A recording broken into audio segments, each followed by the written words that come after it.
Hello student, तो कैसे हैं आप सब। तो उम्मीद करता हूं कि आप सब जो है बिल्कुल ठीक ही होंगे। तो स्टूडेंट्स, आज की इस वीडियो में हम लोग बात करने वाले हैं क्लास 10th के मैथ का जो हमारा थर्ड चैप्टर है वो है दो चर वाले रैखिक समीकरण which is linear equation in two variable. ठीक है स्टूडेंट, जस्ट प्रीवियस लेक्चर में जो है मैंने आपको सिखा दिया था कि विलोपन विधि से जो है हम लोग दो चर वाले रैखिक समीकरण को किस तरीके से हल करेंगे। ठीक है, तो अगर आपको जो है विलोपन विधि से दो चर वाले रैखिक समीकरण को सॉल्व करने के लिए नहीं आता है तो आप जो है मेरा जस्ट इसके यानी इस वीडियो के जस्ट प्रीवियस वीडियोस को देखो। ठीक है, देन वहाँ से आपको समझ में आ जाएगा कि विलोपन विधि से जो है दो चर वाले रैखिक समीकरण को किस तरीके से हल करना होता है। ठीक है, क्योंकि स्टूडेंट्स आज की इस वीडियो में हम लोग डिस्कस जो है करने वाले हैं एक्सरसाइज 3.4 का सॉल्यूशन। ठीक है जी, एंड देन बेसिकली इस एक्सरसाइज में जो भी क्वेश्चन जो है आपको मिलेंगे तो उसमें जो यही कह रहा होगा कि निम्नलिखित जो है दो चर वाले रैखिक समीकरण को आप जो है विलोपन विधि से हल कीजिए। ठीक है, तो पहली बात तो जो है आपको आना चाहिए ना कि विलोपन विधि से समीकरण को किस तरीके से हल करते हैं। तो इसीलिए मैं आपको सजेस्ट कर रहा हूं कि जस्ट आप जो प्रीवियस वीडियोज़ को देख लो, वहां से आपको जो है डेफिनेटली 100% जो है समझ में आ जाएगा कि हम लोग जो है विलोपन विधि से समीकरणों को किस तरीके से हल करेंगे। ठीक है, तो जो डेंस जो है वीडियोज़ को रेगुलर बेसिस पे देख रहे हैं तो चलिए अच्छी बात है, आप जो है रेगुलर बने रहो। ठीक है, स्टूडेंट्स करते हैं एक्सरसाइज 3.4 का सॉल्यूशंस एंड देन इसमें पढ़ते हैं क्वेश्चन नंबर 1। ठीक है, क्वेश्चन नंबर फर्स्ट में जो है क्या कह रहा है, तो क्वेश्चन नंबर जो है बेसिकली मैंने जो है शायद ऑलरेडी मैं आपको क्वेश्चन नंबर 2 तक का सॉल्यूशंस करवा दिया था नहीं, तो ना इसमें जो करेंगे क्वेश्चन नंबर 3 से बेसिकली आगे तक का सॉल्यूशन। तो पढ़ते हैं क्वेश्चन नंबर 3 और क्या कह रहा है कि निम्नलिखित समीकरणों को जो है विलोपन विधि से हल करें। तो एक का जो फर्स्ट एंड सेकेंड है ना, उन दोनों का सॉल्यूशंस मैं आपको प्रीवियस वीडियोज में करा चुका हूँ। ठीक है, तो करते हैं क्वेश्चन नंबर 3 का सॉल्यूशन। तो बेसिकली थर्ड है क्या, 3x - 5y एंड देन -4 = 0। ये हमारा फर्स्ट समीकरण है। उसके बाद ये है 9x = 2y + 7। ठीक है जी, तो ये दोनों समीकरण है हमारे पास एंड देन इन दोनों को करना है विलोपन विधि से हल। ठीक है, तो सबसे पहली बात तो इसको जो है हम लोग जो है जनरलाइज फॉर्मेट में लिख लेते हैं। ठीक है, सो बेसिकली इसको हम कितना लिख सकते हैं, तो 3x - 5y एंड देन बराबर में 4। ये हो गया हमारा समीकरण नंबर फर्स्ट। ठीक है जी, इसको भी हम लिख लेते हैं 9x - 2y एंड देन बराबर में 7। तो ये हो गया हमारा समीकरण नंबर सेकेंड। अब सुनो, दो चर वाले रैखिक समीकरण को विलोपन विधि से किस तरीके से हल करते हैं। तो मैंने आपको कहा था कि विलोपन का जो इंग्लिश है ना वो है एलिमिनेशन, यानी कि चीज़ों को जो हम क्या ही करते हैं, एलिमिनेट करते हैं। ठीक है, मतलब कि बेसिकली दो वेरिएबल रहता है तो उनमें से एक वेरिएबल को हम क्या करते हैं, एलिमिनेट करते हैं, दैट मीन्स उसको खत्म करते हैं। ठीक है, सो बेसिकली यहाँ पे सोचो कि हम कौन से वेरिएबल को एलिमिनेट करें। ठीक है, तो एलिमिनेट करने के लिए मैंने आपको कहा था कि सबसे पहले जो चीज़ें हैं ना वो इक्वल होनी चाहिए एंड देन इक्वल के साथ साथ जो है अपोजिट साइन में होनी चाहिए। तो पहली बात तो आता है कि इक्वल होनी चाहिए ना, अपोजिट तो खैर हम कर ही लेंगे। तो यहाँ पे देखो, यहाँ पे 3x है एंड देन यहाँ पे 9x है। ठीक है जी, तो बेसिकली हम क्या करेंगे कि फर्स्ट समीकरण में अगर मैं 3 से मल्टीप्लाई कर दूँ तो यहाँ बनेगा 9x एंड देन यहाँ पे भी 9x। ठीक है, सो बेसिकली चीज़ें इक्वल हो जाएगी कब, जब फर्स्ट में मैं 3 से मल्टीप्लाई कर दूंगा तब। ठीक है, और ध्यान से सुनो, 3 से मल्टीप्लाई करने के बाद क्या आपको पता चल रहा है कि बेसिकली साइन तो दोनों का सेम ही है ना। तो जब दोनों का साइन सेम ही है तो हम क्या ही करेंगे कि हमें तो चाहिए अपोजिट साइन। तो हम क्या करेंगे कि मैंने आपको कहा था कि अगर दोनों सेम साइन का रहेगा देन आपको जो समीकरण को घटाना है एंड देन अगर दोनों अपोजिट साइन का रहेगा तो दोनों को क्या करना है, जोड़ना है। ठीक है, सो बेसिकली यहाँ पर जो है हम दो काम करेंगे।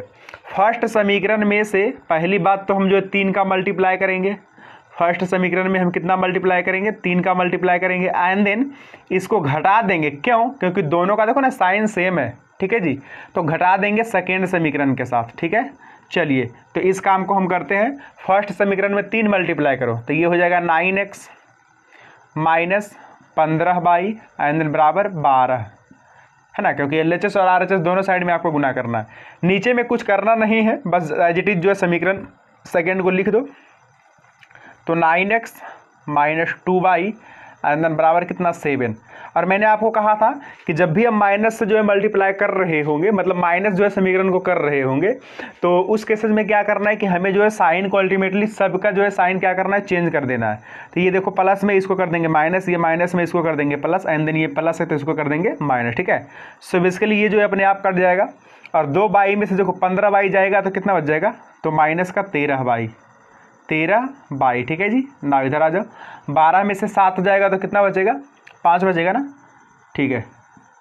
देन यहाँ से जो है बाई बराबर कितना मिलेगा, तो -5/13, ठीक है।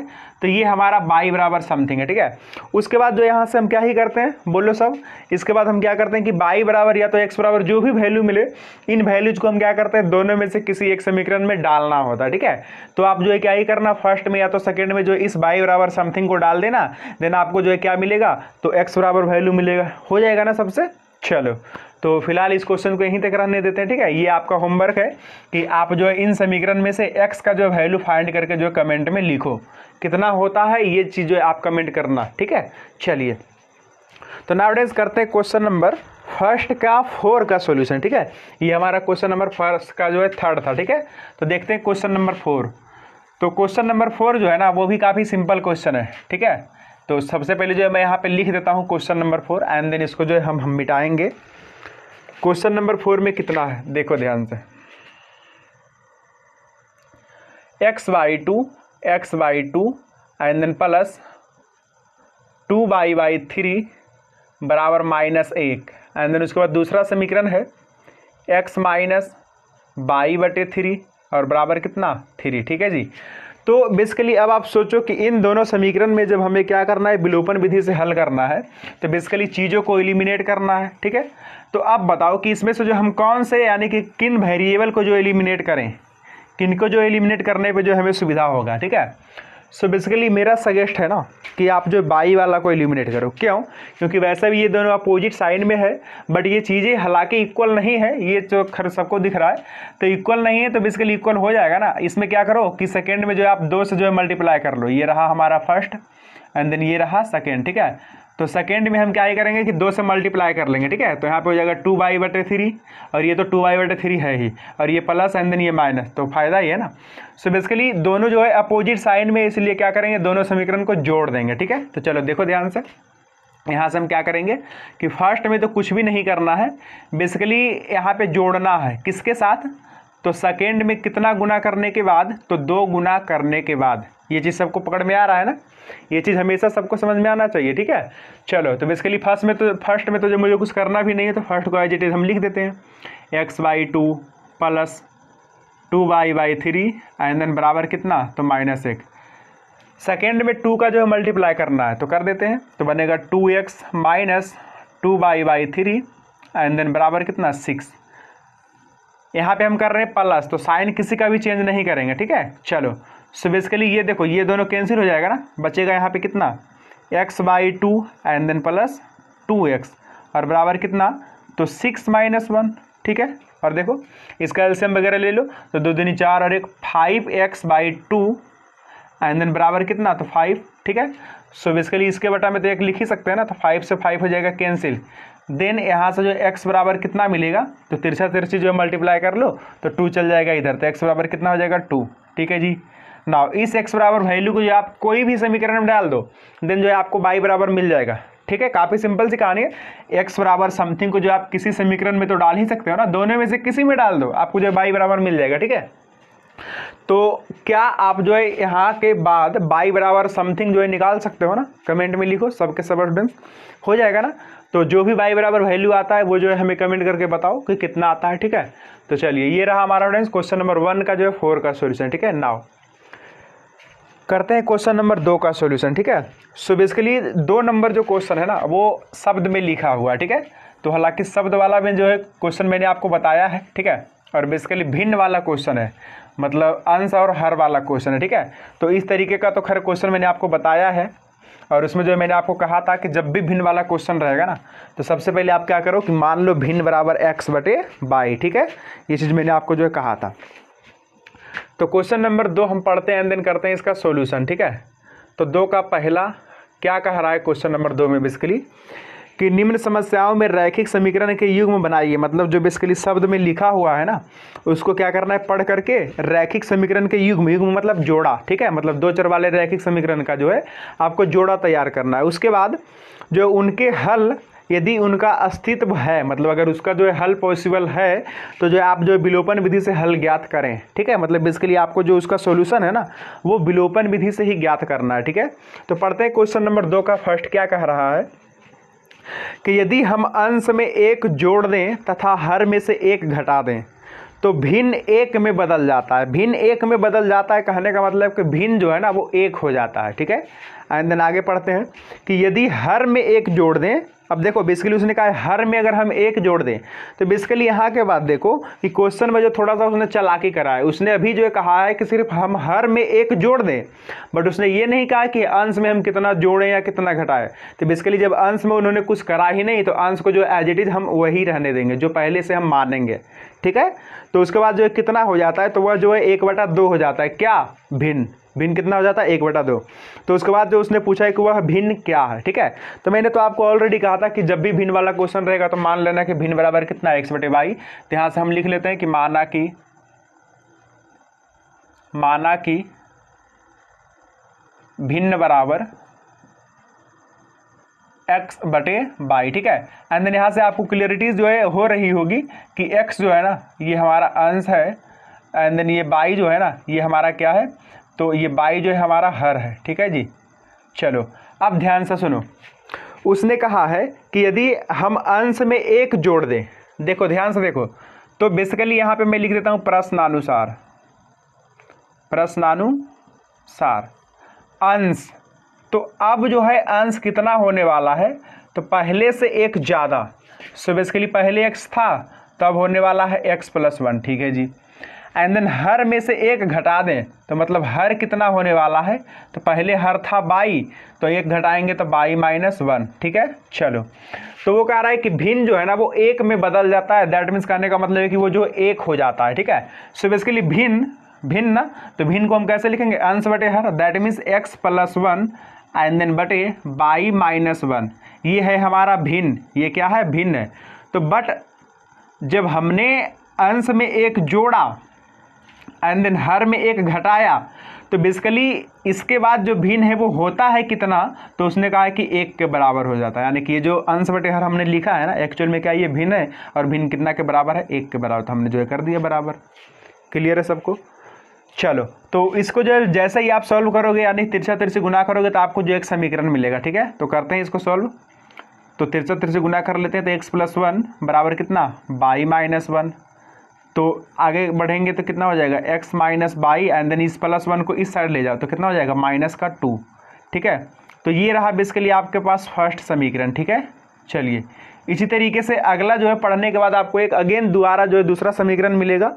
तो क्या कह रहा है कि यदि हर में 1 जोड़ दें, तो यहाँ से मैं लिखता हूँ पुनः। ठीक है, पुनः, और आपको जो है क्या करना है? एज इट इज इसके नीचे लिखना है। ठीक है, ये मैं इधर लिख रहा हूँ, लेकिन आप जो इसके जस्ट नीचे लिखना है पुनः। यदि हर में 1 जोड़ दें, मतलब अंश में तो उसने कुछ किया ही नहीं, तो अंश जो है x था तो वो x ही रहेगा, बट हर में उसने क्या किया है कि 1 जोड़ दिया है, तो मतलब y+1। और अब भिन्न कितना हो जाता है, तो भिन्न बराबर अंश बटे हर, तो यानी कि x एंड देन, और एक काम देखो ध्यान से सुनो, आपको अंश बटे हर हमेशा लिखना है, ऐसा नहीं कर देना कि हर बटे अंश लिख दो, तब जो आपको जो आंसर ही नहीं आएगा। ठीक है, तो भिन्न बराबर क्या होता है? हमेशा अंश ऊपर में एंड देन हर नीचे में होता है। तो इस चीज़ का आप ध्यान रखना, अंश बटे हर यानी कि y+1, और हो जाता है कितना? तो अब की बार जो 1/2 हो जाता है। कितना हो जाता है? 1/2। So basically 1/2। ठीक है, अब इसको जो है क्रॉस मल्टीप्लाई कर दो, तो 2x बराबर कितना? y+1।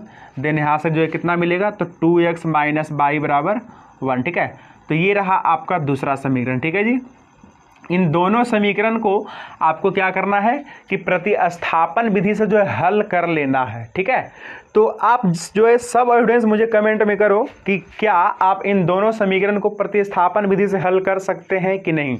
जल्दी से कमेंट करो। ठीक है, तो बहुत सारे एविडेंस जो है मुझे पता है कि कमेंट में लिख रहे होंगे एस। ठीक है, हल तो कर ही सकते हैं ना। और जो एविडेंस जो है ये प्रतिस्थापन विधि से मैं बोल रहा था, क्या नहीं, विलोपन विधि से। तो जिन एविडेंस जो है ये विलोपन विधि से हल नहीं होता है, तो जस्ट जो है प्रीवियस वीडियोज को देखो, वहाँ पे जो है आपको समझ में आ जाएगा कि जो है दोनों समीकरण को जो है विलोपन विधि से जो हमें किस तरीके से हल करना है। ठीक है। चलो तो आप देख लेना जिन स्टूडेंट्स नहीं होगा है, बाकी तो मैंने आपको सब कुछ बता ही दिया था। तो ये रहा हमारा स्टूडेंट्स क्वेश्चन नंबर 2 के फर्स्ट का सॉल्यूशन, ठीक है। अच्छा एक चीज़ ध्यान से सुनो, यहाँ पे आप जो भी x बराबर निकालोगे ना एंड देन y बराबर, तो सपोज करो मान करके चलो, हम यहाँ पे जो है मानने के लिए आपको कह रहा हूँ, जैसे x बराबर 2 आया एंड देन y बराबर 5 आया, ठीक है। ये मैं मानने के लिए बोल रहा हूँ, ठीक है, मैं ये आंसर नहीं लिख रहा हूँ, ठीक है। तो सपोज करो कि x बराबर 2 आया एंड देन y बराबर 5, देन ये पूछा है कि भिन्न कितना होगा, तो भिन्न तो आप क्या ही लिखोगे, तो भिन्न बराबर होता है x बटे y ना, मतलब अंश बटे हर होता है। तो x जो आएगा ना इसको ऊपर में लिख देना एंड देन y जो आएगा उसको नीचे में चिपका देना, ठीक है। तो ये होगा हमारा ओवरऑल आंसर। क्लियर हुआ सबको? हाँ, लेकिन ये बहुत सारे स्टूडेंट्स सोच रहे होंगे कि क्या वाकई में x बराबर 2 और y बराबर 5 नहीं, इसको मिटा देते हैं, ठीक है। चलिए तो इसको जो आप जो है करना, इसके आगे जो x एंड देन y का वैल्यू निकालना। चलो तो ठीक है स्टूडेंट्स, करते हैं क्वेश्चन नंबर 2 का सॉल्यूशन, ठीक है। चलिए तो क्वेश्चन नंबर 2 का जो 2 है वो क्या कह रहा है, तो ये जो बेसिकली एज वाला है, ठीक है, मतलब कि उम्र के बेसिस पे क्वेश्चन है। तो उम्र वाला भी जो क्वेश्चन होता है ना वो भी काफ़ी सिंपल क्वेश्चन होता है, ऐसी बात नहीं है, बट उसमें जो आपको पता चलना चाहिए, उसमें देखो आपको एक ही चीज़ करना होता है उम्र वाला क्वेश्चन में, कि जो जिनके बारे में डिस्कस होता हुआ है ना, बस उनका जो आप जो एग्जैक्टली जो वर्तमान में उम्र चल रहा है ना उसको कुछ मान लो, कि माना कि वर्तमान में उम्र इस तरीके से ना, उसके बाद तो जो आपको क्वेश्चन हो ही जाएगा। तो करते हैं क्वेश्चन नंबर सेकेंड का सॉल्यूशन, ठीक है जी। तो क्या कह रहा है, पढ़ते हैं। कह रहा है 5 वर्ष पूर्व नूरी की आयु सोनू की आयु की 3 गुनी थी। मतलब बेसिकली देखो इसमें 2 पर्सन है, एक तो नूरी एंड देन दूसरा सोनू, ठीक है। तो नूरी का जो आयु है 5 वर्ष पहले की बात हो रहा है, ठीक है। तो नूरी का जो आयु था वो सोनू का आयु का क्या था, तो तिगुना था, ठीक है जी। अब 10 वर्ष पश्चात मतलब बाद, ठीक है। तो उसने कहा है कि नूरी की जो आयु है वो सोनू की आयु की 2 गुनी हो जाएगी, ऐसा बोल रहा है। मतलब कि जब 10 साल बाद होगा ना तो नूरी की जो आयु होगी वो सोनू की आयु की कितना हो जाएगा, तो दुगना हो जाएगा, ये चीज़ बोल रहा है, ठीक है। चलिए तो उसके बाद उसने कहा है कि नूरी और सोनू की आयु कितनी है, ये चीज़ जो है आपको बताना है। तो एक काम करते हैं, हम मान लेते हैं कि नूरी और सोनू का जो वर्तमान उम्र है ना वो x और y वर्ष है। माना कि नूरी तथा सोनू की वर्तमान उम्र, सोनू की वर्तमान उम्र x तथा y वर्ष है, x तथा y वर्ष है, ठीक है जी। चलिए उसके बाद देखो उसने कहा था कि 5 वर्ष पूर्व, तो यहाँ पे मैं लिख देता हूँ कि 5 वर्ष पहले, 5 वर्ष पहले, ठीक है। सो बेसिकली अगर अभी नूरी की उम्र x वर्ष है एंड देन सोनू की उम्र y वर्ष है, तो 5 वर्ष पहले नूरी का उम्र कितना होगा, नूरी का उम्र, तो अभी x है ना, तो x में से 5 घटा देंगे, इतना वर्ष का जो है हुआ होगा वो पहले 5 वर्ष पहले, ठीक है। एंड देन इसी तरीके से सोनू का उम्र 5 वर्ष पहले कितना रहा होगा, सोनू का उम्र तो y माइनस 5 वर्ष, ठीक है। बट क्वेश्चन में क्या कहा है कि नूरी का जो उम्र था, यानी कि प्रश्नानुसार नूरी का जो 5 वर्ष पहले का उम्र था तो वो कितना था, x माइनस 5। तो वो कह रहा है कि सोनू की उम्र का जो है तिगुना था, तो सोनू का उम्र यही है ना, तो इसका तिगुना, that means y minus 5 and then into 3। Check कर लो ये क्या है, तो नूरी का उम्र, तो नूरी का उम्र ये कब का है, तो 5 वर्ष पहले का है। तो 5 वर्ष पहले नूरी का उम्र, और ये क्या है, ये भी 5 वर्ष पहले का उम्र है सोनू का। तो 5 वर्ष पहले का उम्र जो सोनू का था इसका क्या था, तो तिगुना था नूरी का उम्र, ठीक है। चलो तो इसको जो है ओपन करने के बाद आपको जो फर्स्ट समीकरण मिलेगा, करते हैं इसको ओपन। तो ये हो जाएगा x माइनस 5 बराबर कितना, तो 3 एंड देन माइनस का 15, ठीक है। इधर ले आओ इसको, तो x माइनस 3 एंड देन इधर देखो ये प्लस 5 जाएगा, तो 5 में से 15 जाएगा तो माइनस का 10, ठीक है। और ये हो गया आपके पास समीकरण नंबर फर्स्ट, ठीक है। इसको जो है संभाल करके रखो एंड देन उसके बाद जो है आगे पढ़ो। आगे क्या कह रहा है कि 10 वर्ष पश्चात नूरी की आयु सोनू की आयु की 2 गुनी हो जाएगी, ठीक है। तो यहाँ से जो है सबसे पहले हम लिख देते हैं कि 10 वर्ष बाद, फिर से यहाँ से जो है आप नीचे लिखना, मैं इधर लिख रहा हूँ, ठीक है। 10 वर्ष बाद, 10 वर्ष बाद, तो बेसिकली अभी जो है नूरी का उम्र कितना है, x वर्ष है ना, तो यहाँ पे 10 वर्ष बाद कितना होगा नूरी का उम्र, नूरी का उम्र कितना हो जाएगा, तो x प्लस 10 वर्ष होगा, ठीक है। एंड देन उसके बाद सोनू का उम्र कितना होगा, तो ये 22 प्लस 10 होगा। बट उसने कहा था कि जो 10 वर्ष बाद नूरी का उम्र होगा वो सोनू के उम्र के दुगना होगा, ठीक है। सो बेसिकली यहाँ से मैं फिर से लिख देता हूँ, प्रश्नानुसार नूरी का उम्र मतलब कितना, x प्लस 10, और सोनू का उम्र मतलब कितना, 22 प्लस 10 का दुगना, ठीक है जी। इसको सॉल्व करो, देन आपको दूसरा समीकरण मिलेगा। तो x प्लस 10 बराबर 2y प्लस 20, तो x माइनस 2y बराबर कितना, 20 में से 10 घटा लो तो 10, ठीक है। तो ये रहा आपका जो है ये दूसरा समीकरण, ठीक है। एंड देन इन दोनों समीकरण को जो है आप सॉल्व करना, तो x बराबर जो आंसर आएगा ना, तो x बराबर क्या होगा, तो x बराबर होगा आपका नूरी का वर्तमान उम्र, एंड देन y बराबर क्या होगा, तो जो सोनू का वर्तमान उम्र, ठीक है। तो इन दोनों समीकरण को जो आप विलोपन विधि से हल कर लेना, देन जो है आपको जो आंसर मिल जाएगा, ठीक है। चलिए, तो ये रहा हमारा स्टूडेंट्स क्वेश्चन नंबर 2 के 2 का सॉल्यूशन, ठीक है। चलिए अब हम पढ़ते हैं क्वेश्चन नंबर 2 का थर्ड, ठीक है। तो क्वेश्चन नंबर 2 का जो थर्ड है ना, वो बेसिकली 2 अंकों की संख्या वाला क्वेश्चन है, ठीक है। तो 2 अंकों की संख्या वाला क्वेश्चन जब भी रहेगा तो उसमें जो है आपको करना क्या है, वो चीज़ मैं आपको पहले जो है सबसे पहले समझाता हूँ, ठीक है। कि पहले देखो, पहले तो आपको ये चीज़ पता होना चाहिए ना कि 2 अंकों वाली जो संख्या होता है ना, वो किस तरीके का होता है। तो अगर ये चीज़ आपको समझ में आ गया ना, देन क्वेश्चन जो है आपसे जो हो ही जाएगा, सब के सब क्वेश्चन जो आप जो है कर सकते हो, ठीक है। तो चलिए, बेसिकली सपोज करो कि ये हमारा कोई 2 अंकों की संख्या है, 5 एंड देन 2 मतलब 52 मतलब 52। सो बेसिकली देखो, इसको मैं इस तरीके से लिख सकता हूँ ना कि 5, यानी इस तरीके से देखो 10 गुने 5 एंड देन प्लस 2, मतलब बेसिकली यहाँ पे कहने का मतलब है कि यहाँ पे दहाई भी है एंड देन इकाई भी है, बट दहाई कितना है, तो 5 दहाई है, एंड देन 5 दहाई कहने का मतलब कितना है, 5 दहे के 50, एंड देन उसके बाद प्लस 2 इकाई, तो 50 प्लस 2 यानी 52, ठीक है। सो बेसिकली 2 अंकों वाली जो संख्या होती है ना, उसमें कुछ दहाई का भी पोर्शन होता है एंड देन इकाई का भी पोर्शन होता है, हर एक केसेज में, हर एक 2 अंकों वाली संख्या में। जैसे ये 42 है, तो इसमें दहाई कितना है, 4 दहाई एंड देन 2 इकाई है, ठीक है।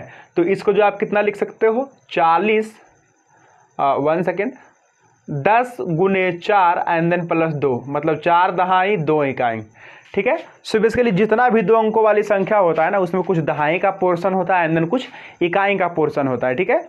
चलो, तो हम क्या ही करते हैं, 2 अंकों वाली संख्या में सबसे पहले हम मान लेते हैं कि जो हमारा 2 अंकों की संख्या है उसका कुछ ना कुछ तो दहाई अंक रहा होगा एंड देन कुछ ना कुछ इकाई अंक भी रहा होगा, ठीक है।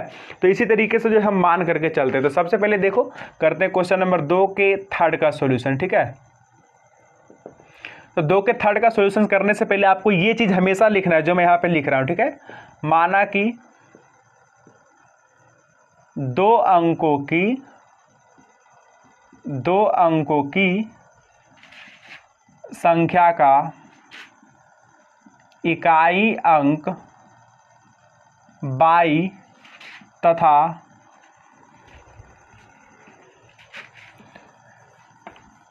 इकाई अंक 22 तथा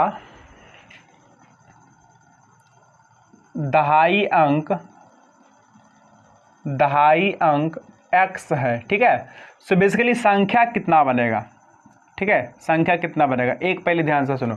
अगर मैं आपको कहूं कि 5 दहाई एंड देन 4 इकाई, तो आप संख्या कितना लिखोगे, 10 में से जो है 5 को गुना कर दोगे, क्योंकि 5 क्या है, दहाई है, तो 10 5 कितना हो गया 50, एंड देन 4 इकाई का आने का मतलब है प्लस 4, तो 50 और 4 कितना हो गया 54, तो संख्या हो गया 54। फिर से सुनो, अगर मैं आपको कहता हूँ 2 दहाई और 8 इकाई, तो 2 दहाई का मतलब कितना, 2 दहे के 20 and then plus 8, that means 28। तो मैंने आपको कहा है कि 2 अंकों की जो संख्या है ना, इसका इकाई अंक 22 है और दहाई अंक x है, मतलब x दहाई 22 इकाई, तो संख्या कितना होगा, 10x प्लस 22 होगा कि नहीं होगा, पहले मुझे बताओ। क्योंकि दहाई का जो भी पोर्शन होता है ना, उसमें आप 10 गुना कर रहे हो, तभी तो हो रहा है 10 दूनी 20, एंड देन प्लस जो है इकाई वाला अंक जो है, यानी इकाई वाला जो पोर्शन है उसको ऐड कर रहे हो, ठीक है। सो बेसिकली यहाँ पे जो 2 अंकों की संख्या बनेगा 10x प्लस 22। अगर कोई स्टूडेंट गलती से मान लिया है कि इकाई अंक x है एंड देन दहाई अंक 22 है, तो उसका जो संख्या बनेगा ना, वो बनेगा 10 22 प्लस x, ठीक है। सो बेसिकली आपको दोनों में से किसी एक तरीके से मानना है और ध्यान रखना है कि कौन सा दहाई वाला प्लेस है एंड देन कौन सा इकाई वाला प्लेस है, ठीक है। तो फिलहाल मेरे क्वेश्चन में जो बाई है ना वो इकाई वाला स्थान है एंड देन एक्स जो है वो दहाई वाला स्थान है, ठीक है। अब पढ़ते हैं क्वेश्चन को एंड देन करते हैं इसका सॉल्यूशन। तो देखो उसने कहा है कि 2 अंकों की संख्या के अंकों का योग 9 है। तो बेसिकली देखो यहाँ पे जो अंक है ना वो अंक कौन कौन सा है, तो एक तो x है एंड देन y है। कैसे 2 अंकों की संख्या देखो ये 54 रहा, ठीक है। तो 54 में अंक कौन कौन सा है, एक 5 है और एक 4 है। एक्चुअल में 5 दहाई है ये, हाँ, लेकिन फिर भी यहाँ पे अंक कौन है, तो एक 5 है और एक 4 है। तो इन दोनों का योगफल मतलब इस तरीके से बोल रहा है, एग्जैक्टली ये नहीं, हालांकि इसमें भी 9 आ रहा है तो वो अलग बात है। तो यहाँ पे देखो हमने तो माना है 10x + y ना, तो बेसिकली इन दोनों अंक का योगफल कितना है, 9 है। तो यहाँ तक मैं लिख देता हूँ प्रश्नानुसार, ठीक है। उसने कहा है कि अंकों का योगफल 9 है। सो बेसिकली इसमें अंक कौन है, x and then y, x + y = 9। ये हमारा हो गया फर्स्ट समीकरण, क्योंकि उसमें क्वेश्चन में कहा है। चलिए आगे बढ़ते हैं कि 2 अंकों की संख्या के अंकों का योग 9 है, ठीक है। अब उसने कहा है कि इस संख्या का 9 गुना, किसका, 2 अंकों की संख्या का। तो ये हमारा 2 अंकों की संख्या है तो इसका 9 गुना, ठीक है। तो देखते रहना ध्यान से, पुनः 10x + y का 9 गुना, ठीक है जी। आगे बढ़ते हैं, संख्या के अंकों को पलटने से बनी संख्या का 2 गुना है। ध्यान से सुनो, ये हमारा संख्या है। तो उसने कहा है कि जब इस संख्या का मैं 9 गुना करता हूं तो उसके बाद ये किसके इक्वल होता है, तो वो संख्या है ना इसके अंक को पलट देना है। तो जब बेसिकली इसका अंक जब आप पलटोगे तो बेसिकली क्या कैसे पलटोगे, जैसे मान करके चलो कि आप जो 54 एक 2 अंकों वाली संख्या है, तो अंक पलटने का मतलब है कि 4 यहाँ पे करो, 5 यहाँ पे करो, मतलब इकाई वाला और दहाई वाला जो अंक है ना वो चेंज कर लो। सो बेसिकली ये जो संख्या है, तो अगर इसका मैं अगर अंक पलटूंगा तो बेसिकली ये यहाँ पे देखो 10x + y है ना, तो ये क्या हो जाएगा, 10y + x हो जाएगा, ठीक है। तो बेसिकली ये क्वेश्चन में क्या कह रहा था कि जो हमारा संख्या है इसका 9 गुना किसके बराबर है, तो संख्या के अंकों को पलटने के बाद, तो पलट दे दे हैं तो क्या बनेगा, 10y + x बनेगा कि नहीं बनेगा, बोलो सबको क्लियर हो रहा है ना। इसका जब अंक में पलटूंगा तो 10y + x हो जाएगा ना। तो पलटने के बाद कितना है, तो उसने कहा था 1 सेकेंड, इस संख्या का 9 गुना संख्या के अंकों को पलटने से बनी संख्या का 2 गुना है, ठीक है। चलिए तो इसका जो है 9 गुना किसके बराबर है, तो अंकों को पलटने के 2 गुना के बराबर है, ठीक है। चलिए तो इसको जो आप सॉल्व करो देन आपको दूसरा समीकरण मिलेगा। तो 9 दहें का 90x and then plus 9y और बराबर कितना, 10 दूनी 20y and then plus 2x, ठीक है जी। अब ध्यान से सुनो, इसको इधर ला लो, तो 90x में से 2x जाएगा तो 88x एंड देन इसको भी इधर ला लो, तो कितना आएगा, 11 आएगा ना। 9 में से 20 जाएगा तो 11, लेकिन माइनस में है ना, -11y एंड देन बराबर 0, ठीक है। बेसिकली 11 से कॉमन ले लो तो यहाँ बचेगा 8x एंड देन माइनस, मतलब 11 से भाग दो ना, तो 88 एंड देन -y बराबर कितना, 0। सो बेसिकली देखो ये हो गया हमारा दूसरा समीकरण, ठीक है। यहाँ से जो आप क्या करना कि इन दोनों समीकरण को हल कर लेना, ठीक है।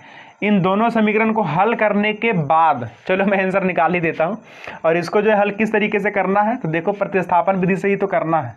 1 सेकेंड मैं कर ही देता हूँ। देखो फर्स्ट एंड देन सेकेंड समीकरण को ध्यान से देखो, तो फर्स्ट क्या है, x + y = 9 है एंड देन 8x - y = 0 है, ठीक है। सो बेसिकली इसको जो है सिंपली हम ऐड कर रहे हैं, क्यों, मतलब देखो हम इसको बस कुछ नहीं कर रहे हैं कि फर्स्ट में जो है सेकंड को ऐड कर रहे हैं, क्यों, क्योंकि देखो ना वैसे भी बाई एंड देन बाई जो चीज़ें हैं ना वो बराबर ही, एंड देन दोनों का साइन जो है ना वो भी अपोजिट है, तो इसमें जो अब क्या ही गुना वगैरह करना है, ठीक है। बस इसको क्या करना है, ऐड करना है, क्योंकि मैंने आपको कहा है कि अपोजिट साइन रहेगा देन समीकरण को जोड़ना है, एंड देन अगर इक्वल साइन रहेगा देन समीकरण को घटाना है। देखो यहाँ पे, ठीक है। तो ये दोनों हो गया हमारा कैंसिल, 8x और एक 9x, ठीक है, बराबर कितना, 9। सो फाइनली x बराबर कितना मिलेगा, 1 मिल जाएगा, एंड देन x का वैल्यू जो है ना इसमें आप डाल लो, ठीक है। तो बेसिकली ये समीकरण कितना है, सेकेंड से मैं लिख देता हूँ, सेकेंड से, तो सेकेंड पहली बात तो है कितना, 8x - y, ठीक है, मतलब 8x बराबर y कर लो ना, तो x के जगह पे कितना 1, तो बेसिकली y = 8, ठीक है। तो यहाँ से देखो कि जो हमारा आंसर आया ना वो x = 1 है एंड देन y बराबर कितना है, 8 है, ये आंसर है। बट उसने तो कहा था कि हमें जो है 2 अंकों की संख्या चाहिए, तो यहाँ से मैं लिख देता हूँ कि अतः संख्या बराबर 10x + y है ना, यही चीज़ आपको बताना था, ठीक है। 10 x के जगह पे कितना 1 एंड देन y के जगह पे कितना तो 8, तो कितना हो जाएगा 10 + 8 दैट मीन्स 18। यानी कि वो जो संख्या है ना वो 18, कौन सी संख्या 18। 18 दो अंकों की एक ऐसी संख्या है जो कि इनके अंकों का योगफल 9 है, क्योंकि उसने शुरुआती में कहा था। तो कर लो 1 + 8 9 हो गया ना, इसके अंकों का योगफल कितना है 9 है। दूसरी बात उसने कहा है दूसरा में कि इसके अंकों का योगफल का 9 गुना, सॉरी अंकों के योगफल का नहीं, मतलब अंकों का जो है 9 गुना, तो इस अंकों का जो है 9 गुना, अंकों का 9 गुना या कुछ और कहा था 1 सेकेंड, हाँ वो सिंपली कहा था कि संख्या का 9 गुना, ठीक है। तो संख्या का 9 गुना कर लो, ये संख्या है ना, तो इसका 9 गुना कितना होगा 18 में कितना होता है 62 से है ना, 18 में 62 से एंड देन 18 ऐसे ऐसे। तो इस संख्या का 9 गुना 162 हो गया। तो ये किसके बराबर है, तो ये कहता है कि जो है संख्या का अंक आप पलट दो। तो ठीक है जी, इसका अंक हम जो है पलट देते हैं, तो अंक जो है हम पलट दिए हैं, ठीक है। मतलब 8 को 1 के और 1 को 8 से, ठीक है, तो अंक हम पलट दिए। तो कहता है कि जब आप इसका जो है अंक पलट दोगे ना, तो इसमें जो है 2 यानी इसके 2 गुने के बराबर होगा ये चीज़, तो इसका 2 गुना। तो बेसिकली ये भी देखो 162 है ना, और ये दोनों देखो आपस में इक्वल रहा कि नहीं, ठीक है। सो बेसिकली यहाँ पे जो मैंने आपको आंसर भी चेक कर दिया कि जो हमारा संख्या 18 है ना वो एग्जैक्टली सही है, ठीक है। चलो तो ठीक है स्टूडेंट्स, आज के लिए बस इतना ही रह देते हैं। क्वेश्चन नंबर 2 का जो है 3rd तक ही सॉल्यूशन, ठीक है। नेक्स्ट वीडियो में हम लोग आगे का सॉल्यूशन करेंगे। तो उम्मीद करता हूँ कि आज का ये जो लेक्चर है आपको जो अच्छा लगा होगा, एंड देन यहाँ पे जो कुछ क्वेश्चन का जो सॉल्यूशन है आपको समझ में आया होगा बारीकी तरीके से, ठीक है। तो अगर आपको जो वीडियो अच्छा लगा तो प्लीज़ वीडियो को कर दीजिए लाइक, एंड देन अगर इस चैनल पर नए हैं तो प्लीज़ चैनल को कर लीजिए सब्सक्राइब, ठीक है। तो मैं मिलता हूँ फ्रेंड्स आपको नेक्स्ट वीडियो में, तब तक के लिए thank you, bye bye, all the best.